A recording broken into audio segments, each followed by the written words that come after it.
Hello everyone, my name's Kaluna Spitfire and I'm a variety streamer on Twitch. My main game to play is 7 Days to Die and I make a lot of videos here on YouTube about modifying the XML files for the Twitch integration.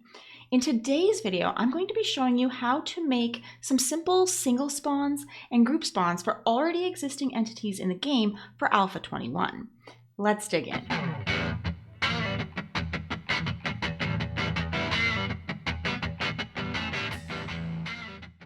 If you haven't already, I highly recommend you download Notepad++ first in order to edit the XML files easier. Once you've done that, we're ready to begin. So the first thing that you're going to want to do is going to create your files that you're going to need. So you can put a file anywhere on your computer that you'd like and call it whatever the spawn that you're planning to make would be called so that you know what it is. Inside that folder, you want to have one that says config, C-O-N-F-I-G. And outside of that, you're going to have a ModInfo file that's an XML file. I have on a previous video shown how to make these, and this is what it should look like. You can call it whatever you like for these things, and I will reference that video so you have more details, but you need to have this in that location. Inside the config folder, you need to have a game events and a Twitch file for XML. If you don't know how to make those, you're going to go to File and New, and you can save it as Twitch.xml, Gameevents.xml. Once you have those, you are ready to begin editing. I also have some other files open that are pretty useful, and I'll show you where to find those as well, just so that you have them available to you. So what you want to do is you want to go to where your files are located for the game 7 Days to Die, wherever you have stored it. Most people have it downloaded onto their C drive. Mine is on my E drive. And you're going to go to Steam Library, Steam Apps, Common, 7 Days to Die, Data, and then Config. Inside there, you're going to want to open up in Notepad++ entity classes, game events, possibly Twitch, and possibly Twitch events. Now those are just for reference. I don't recommend editing those directly. The reason for that is if you're making a modlet, it means that you can update your game without needing to update the modlet pieces that you have edited in that file, and then you also won't have as many errors going on. You can easily delete the mod and then the game goes back to being straight vanilla. For people who don't know how to upload a modlet to their local game, inside these same files, so wherever your Steam library is, Steam Apps, Common, 7 Days to Die, what you're going to do is in here in your original vanilla files, you're not going to have one called mods like I do, but you're going to create one called mods, and that is where you're going to end up putting this folder once you're done with it, or when you're testing it. I recommend having a backup copy somewhere else on your computer as well, just so that when you make edits to it, you can always go back to it later. Let's dive into the XML. Now, first steps first, call your ModInfo whatever you'd like. The display name and name don't really matter. There's so much as you just need to have something that it's going to reference this mod and know what it's all about. Now it's in 21.2, so I would put that for myself, but this version is local to you, so it really doesn't matter as long as you know what it means. A description, same thing. It doesn't matter what you put inside these quotations as long as you know what it means. However, you do need these things to be filled out, except for the ones that say optional on your file. Otherwise, your modlet will not work. Once you're done, you can save and you can close out. The next thing that you're going to work on is your game events file. Now I'm going to show you many different types of examples of ways to create spawns. Single spawns, multiple spawns, spawns that are randomized, spawns that pull multiple different kinds of things at the same time, because those are the simplest. However, I'm not teaching you in this video how to create your own entity, a new spawn type. In this video, I'm going to teach you just how to pull things that already exist in the game and do basic spawns. For a single spawn, that's a very simple type, this is the one that you're going to want to pull. And you're going to copy this exactly as I have it on the screen. Now, Inside the action sequence name, you can call this whatever you like. This is your game event name. This is very important for your Twitch file later. You're going to need to reference this in the Twitch.xml file. So keep this open when you're writing the Twitch.xml file. Now, as you can see, this just is the template spawn single, so it's only designed to spawn one type of zombie or animal. In here, you're going to put the zombie name that you want. If you don't know what it's called, this is why you have the other things open. You could go to the game events. If you know where it exists somewhere else, you can go Control F and it opens up the Find menu. And you can, so say you know that it's the dog, right? That's in here. Just find the dog. Okay, spawn dog. Here is where the zombie name value animal zombie dog is. The other place you can look is in entity classes, and you can do the same thing and search for dog, which it was there, but entity class name is also the same thing. That's what you're referencing. So you're only copying these, you're not changing this file. Whenever you've got the name that you want, you're going to paste it in this spot between the two quotation marks. All of these pieces are very important. Every one of these little caret things, every little equal sign, and spaces. If you notice, there's no spaces between a lot of these things, and no spaces is important for some of them. If you put a space, it will be an error. You don't want to have spaces unless you need them. You need a space in between here. You need a space in between here and these pieces. So if there's no space, you don't see one on my screen, you don't need one. The alert sound can be whatever sound you want. If you do not know what sound you want, you could open up the sounds file down here. And you could open it up and you could research, say it was zombie. These are all the different sounds you could pull from, okay? And you would take the name of that sound and you can use it. You might want to do something slightly more complicated if you are doing something that requires different phases of the game event. So for example, if you want the first phase to be the spawn, second phase to be, say they are making bobble, which is the dance off happen. And maybe third phase be wait for them to die, and maybe fourth phase be after the zombies in this particular group die, then they spawn a crate. Right? You can do that all in one game event, but I'm not going to show all of that here. I have shown it in previous videos before for A20, but for right now, I'm just showing you how to spawn the zombies portion. But this is the one that you would use if you are going to be getting into some complicated things like that. In that case, you're going to copy it exactly as I have here pretty much, except you might not be using these depending on what you are adding to your event. You would again have the sound be here. This is also the Twitch bad spawn. This one is automatically included in this one because it's working off of a template. In this one, you would put the name of the zombie that you want to have it pulled from here, and the number of those that you want spawned right here. Now, sometimes you want it to pull from many different options and spawn one of those options. So for example, if I wanted to allow my chat to have the option to spawn an animal and have a chance of a snake, but also a chance of a bear for a set amount, it's like a toss-up, right? A dice roll. You can totally do basically the same as the simple one above, and you can put in all the different things that you want to be possible in this list, and it will pull a random one of that list. Now, the most important thing of this to remember is that you do not want spaces between the commas. If you put a space between the comma, it will only pick the first one. So it will completely fail and not give you the randomization that you're looking for. For the alert, you can put one that's generally about what you're doing. Could be a bear alert for this example, because it kind of makes sense. Now for some simple group spawns. So again, you're going to call it whatever you would like. You do need the template part. And of course, your zombie name goes here. How many you want to spawn goes here. If you want 5, 10, 20, however many you want, it doesn't matter. Just put that number within there. Now, air spawn. Can they spawn in the air? Now, these are party girls, so no, they can't.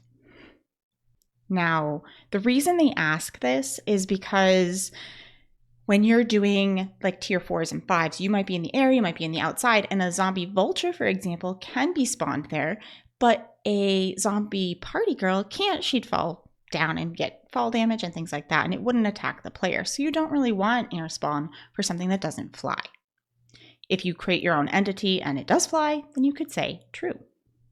Or if you are pulling from zombie vultures, you could also say true.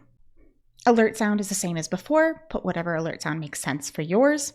Now this next part, this is optional. You do not have to have this. This is simply an option that you can add. And what it does is at these different game stages, so game stage 50, game stage 150, it's going to add extras of these. So, okay, so the original spawn is for 5. Okay, but at game stage 50, I want it to be 2 more than that. So I want it to be 7. At game stage 150, I want it to be even 3 more than that. So 7, 8, 9, 10, right? So you can expand like that. So the simple group spawns of one entity type, if you're adding other things at the bottom, such as bobble, which is dance off, and things like that. Now, again, I've added that down here as an example, but this part would not be necessary for this to function. You could take this section itself and edit it to your own needs, and it would function exactly the same as doing this simple one. Now, again, you're going to put a name, you're going to put the name of the entity, you're going to put how many you want in the spawn count, sounds like usual. Now, in this one, you might have noticed phases, again, like the previous one I've shown. This is phase 1. This would be phase 2. Adding this group to the party, for example, and then having the party dance. That would be phase 2. Great. If you had a phase 3, would be waiting for them to die. If you had a phase 4, maybe it's spawning a crate after all of the party girls are dead. You could totally do that. So now for a simple group of spawns with one of the entity types being randomized. So what you're going to do is, this is the section that is not optional. This part is, of course, how you would add things like buffs, celebrate, and things like that. So this is not needed unless you're adding those things, but it's there just to give you an example of some things that you can do within these actions. Now, how you make it be randomized is, again, you're going to add that list of all the ones you wanted to potentially pull from, just like this, and you're going to make sure, again, that there's no spaces in between. And then how many of that particular thing do you want it to spawn? Then again, how many of that one particular thing you want it to spawn? It will still, even if you change this to 5 and it randomly picks a vulture, it's going to spawn 5 vultures. Now, simple group spawns if you want 2 or more very specific entity types. Now, it gets longer, but it's not that hard. So, of course, you have a name right up here. Your entity name for your first entity. You see how this repeats. You can repeat this section that I have highlighted as many times as you want. And again, the sounds you can repeat as many times as you want. So if you want to have 1 snake, 1 coyote, 1 wolf, 1 bear, 1 chicken, you could do it. Then you're just going to change the name of the animal or zombie, how many of that particular animal you want to have spawn, and move on to the next one. Now you do want the Twitch bad spawn sound, unless you're doing nice things, I suppose. And then any of the sounds that you specifically want to pull from for those animals. I didn't bother doing a coyote one because I had a wolf one. Even though I have a snake, coyote, and a wolf, I felt like that would be enough. Now, for a randomized group spawn, that is also possible, and it's very similar. Now, for this randomized group spawn, you're going to name it whatever you'd like. Now, entity names, again, you're going to put the list of entity names that you want it to be able to pull from, in this same area, just like we did. It's basically the same one as above, except you're saying, okay, I want 2 random of that, 2 random again, 2 random again. It could be 1 random of each. You could do it 5 times if you want 5 different random ones pulled. So you just repeat that until you have the number that you want randomized. Remember, it's going to randomize and pull 2, maybe coyotes. This one's going to pull 2 vultures, maybe. This one's going to pull 2. This one says, I want a wolf every single time. I didn't put the whole list, and that's perfectly fine as well. So you could have a mixture of things like that. And again, your sounds. Once you have all of your game event done the way that you want, the most important thing to do is to save. And then make sure you keep this open to reference for your Twitch file. There are a lot of new options for your Twitch file that I've talked about in a previous video, but you might find helpful for making your response. Now, these are the ones that I would recommend keeping kind of standard, okay? Make sure this would go at the end here if you don't want these extras, but these ones I do want to talk about and what they mean. So I'm going to go over each of these things so you know what to expect, and you do need to have all of these pieces. So you're going to name this action whatever you like. This does not have to match anything. It just needs to be something that you're going to remember. So for this one, I'm referencing my Party Girls group spawn. So I called it a flash mob. The command, this is what your people are going to either type in chat or what it's going to look like on their extension. Category, is it a spawn? Is it a supply? What category is it? If you don't know what the category options are, go to your Twitch.xml file and you can find the list of possible options here. Command, spawn, supplies, buffs, debuffs, blocks, world, special, extras, other. You could, of course, create your own in here in this Twitch.xml file. You could, of course, create your own here and add a secondary category that is your own. If you would like to, this would be your main file that you're editing, but you don't have to. You could just add your pieces to the already existing categories. Once you have your category, what game stage do you want it to start at? So this is a very large amount of Party Girls, so I have it set at 30. What is your event name? This is the time when you need to go to your game events file and pull what you called that group or that particular action. You're going to copy it exactly. If you are missing a space, if you're missing an S, if you're missing a capital versus a lowercase, it will not work. So be careful. I highly recommend copying it exactly and literally pasting it right here. Once you've gotten that, you're going to choose if it's bits, PP, or SP. What is it going to cost your viewers? And then how much? So if it's bits, how many bits? If it's PP, how many PP? If it's SP, how much SP? Is it positive? This would be true for things like crates and positive buffs.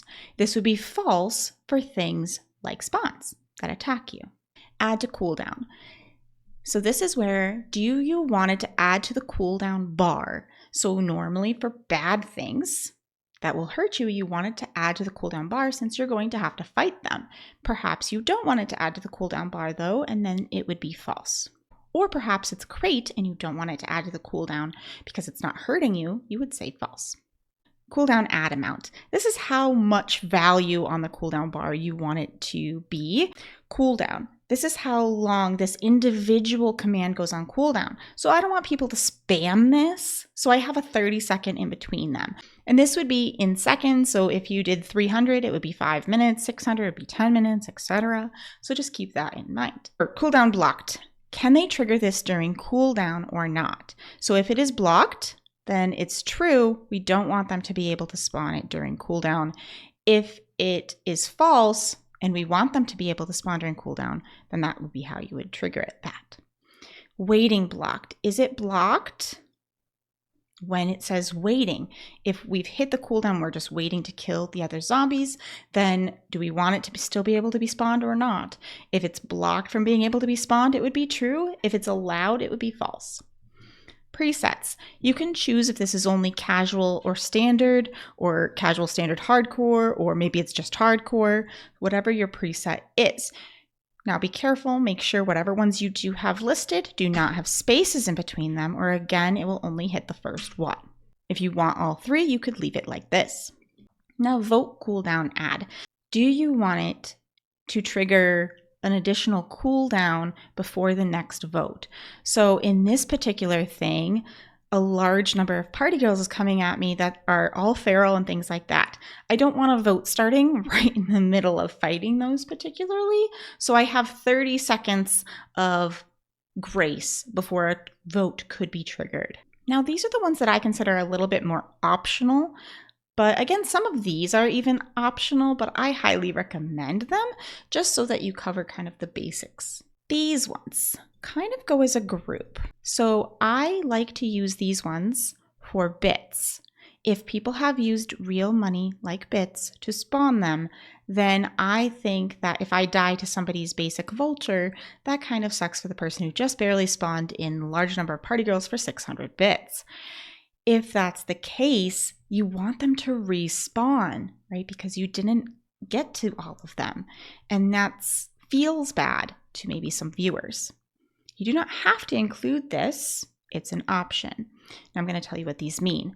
Minimum respawn count. The minimum respawn count is the minimum number of times the action can respawn if the spawns were not killed or killed the streamer. They can respawn. So if those spawns killed the streamer or were not killed in the time that they were spawned, then this is the minimum number of times that they will respawn. Maximum respawn. This is the maximum number of times they can respawn. Would be 3. You can have this, I wanted to do it at least once and at max 3 times. So if you keep dying to it, it stops eventually.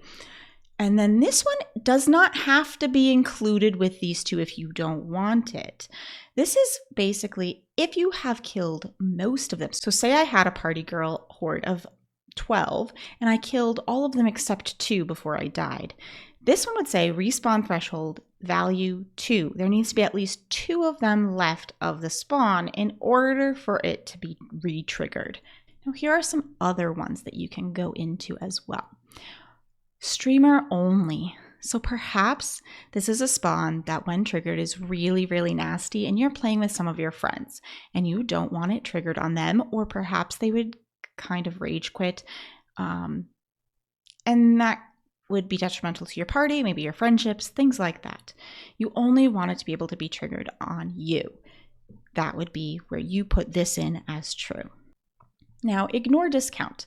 This is if you're holding a major discount on the integration things and you're doing that overall discount percentages, this would ignore that. So if you wanted to stay at this price, no matter what, even if you're having discount days, this is what you would put in as true. Single day. So this one, once it has been triggered, can only happen once per in-game day. So say it's a really big, nasty spawn, it can only happen once per day.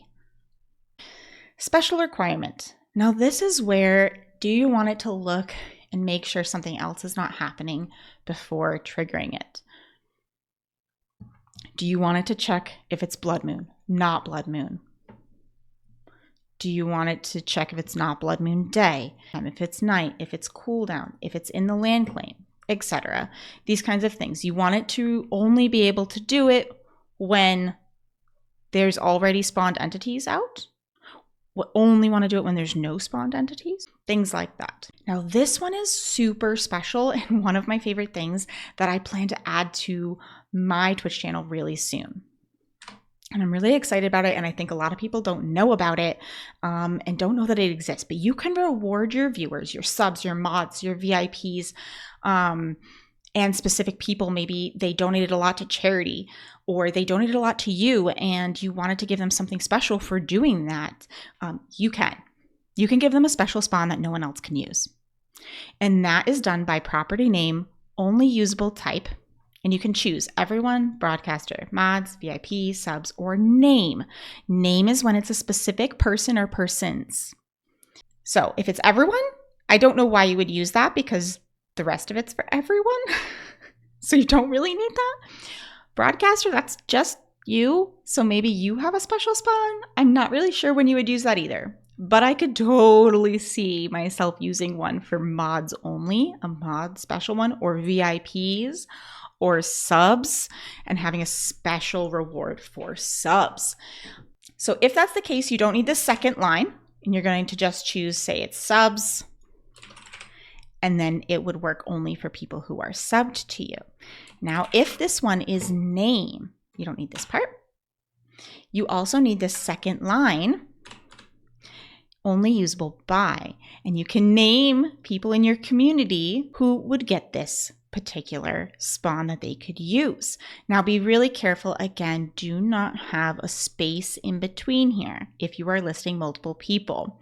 If it's for only one person, that's very simple, right, like this. But if it's multiple, make sure you do not have a space.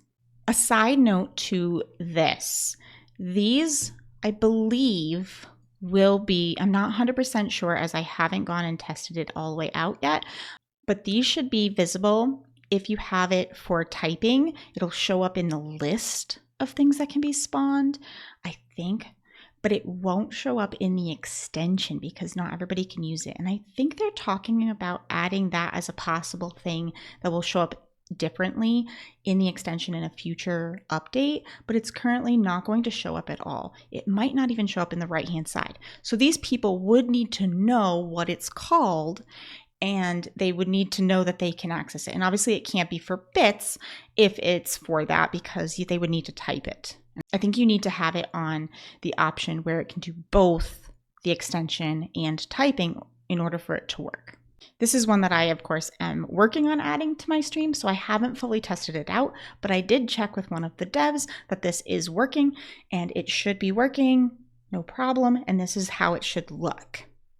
Once you have finished however you want your spawn to look in Twitch, and whatever pieces you need to include, make sure you have the end of the action piece and these other pieces at the end of your file.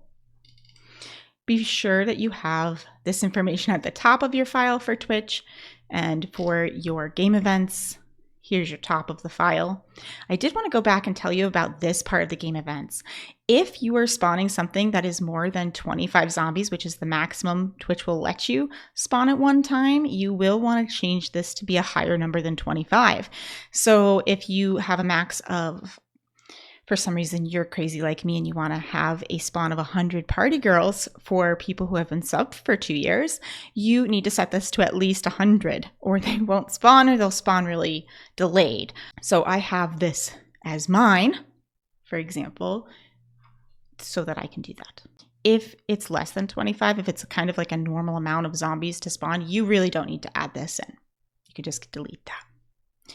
At the bottom of game events, when you're done with it, it does need to have these two pieces as well.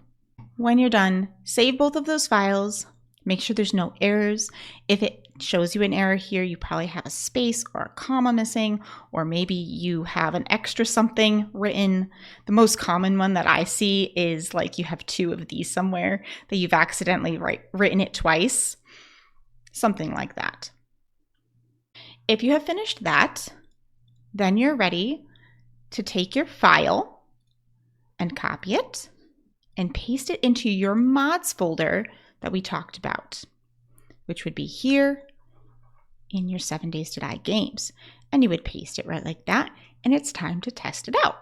Once you're in the game, you're going to press F1 and this menu is going to come up. Press DM and you'll go into debug mode. You can press escape to get out of that, and press Q, and you will go into God mode. If you press F6, it will spawn the entities. Now, if you press Shift and F6 at the same time, here are your game events. These are what you called the game events file in your game events thing. If they don't show up here, you did something wrong. I added mine of party girls. All of these are my party girl groups that I have made. All right, so we're gonna do a lower group of party girls here. And as you can see, they're hitting me. I'm gonna turn the AI off So they're just going to hang out. Hi, ladies. And we can count them. We can go up in the air and make sure that the right number has spawned in, that sort of thing. You can go F1 and kill all and escape if you would like to test another one. Now make sure all of your game events are working first before you log into Twitch. If your game event is not working, your Twitch file will also not work. So you need to make sure the game events are working first. That way you can pinpoint what the problem is. Once you've tested them all that you want to do, you're going to hook back into Twitch. Once you're in, you might want to turn progression off just so that you can see all the ones that are at later game stages, just in case that's the case. You can also set cooldown off, or in your chat, set cooldown 0. Like this. Now you can go to your cogwheel. And you can see right here that my group flash mob, spawn party are all there. So I have one spawn party for game stage 25 and one for 50. Now the downside to having things as bits is that you can't easily test them unless you're live. You could of course give someone bit credit in order to test it. You do need to go live for that testing to happen for actual bit things. But you could turn it to PP or SP temporarily and then change it to bits later if you make sure the rest of it's working. And you could also turn off votes if you don't want this to happen. And now we can test spawn party in my chat. And the ladies spawn in, chasing me just as they should. If for some reason it doesn't spawn in, then you need to check your files and make sure it's going back to the right game event. Now, once those things are working, of course, another thing you could do is to add some of those game events things that you've created to your Twitch events file. And all you would need to do is take that game event name that you made before, like my Party Girls one here, and you could add it to say different bit events that you have different names, or you could have sub events that you call different things, or you could have channel points, whatever you'd like. So now that you have those game events, you can also hook into your Twitch events file. I have another video that shows all of those things, and I will link it here.